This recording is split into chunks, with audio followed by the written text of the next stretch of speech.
As Canada's population ages, experts say new solutions are needed, especially when it comes to housing. So with more on this story, let's bring in CTV National News' Scott Hurst. Scott, good morning. What are the trends we are seeing in the shifting demographics? Good morning, Jen. Seniors are the fastest growing population in Canada. Within the next decade, a quarter, 1 in 4, will be over the age of 65. And within the next 2 decades, the population of seniors in Canada will have surpassed 11 million. So a strategy is needed to house them and allow seniors to continue to live the way they want and not just either staying at home or being put in full care retirement and nursing homes.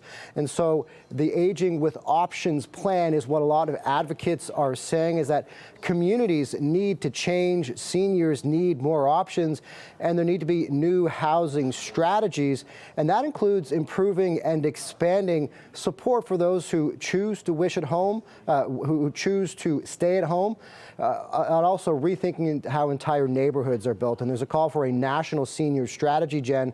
Allow for more independent living, but also be engaged in their communities. Allow seniors to lead a healthy and active lifestyle, have closer care to home, and more support for the caregivers. And often, Jen, that includes the kids and grandkids of the seniors. So a comprehensive approach that's not just a one-size-fits-all housing strategy for seniors as they go through the different decades. Absolutely. It's so important to look at all the factors involved here. And Scott, what are the solutions needed to respond to the aging population? I mean, are there places elsewhere that we can look to as an example of how to deal with this?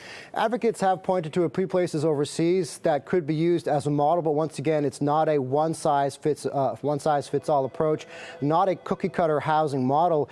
We've heard specifically, as we continue to hear all levels of government talk about a housing crisis and that there needs to be more supply. Build, build, build really is the tagline we hear. But when it comes to seniors, it needs to be building with purpose.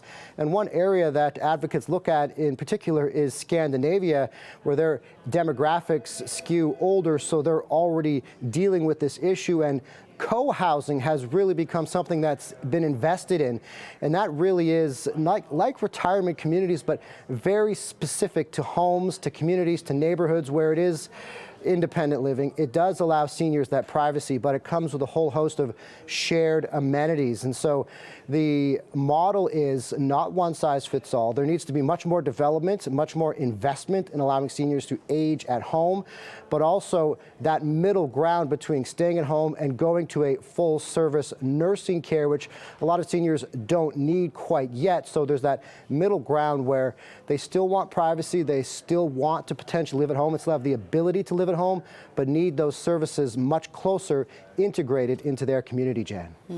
Yeah, absolutely. And, you know, it's kind of a race against the clock to tackle something like this. Thank you so much. CTV National News' Scott Hurst.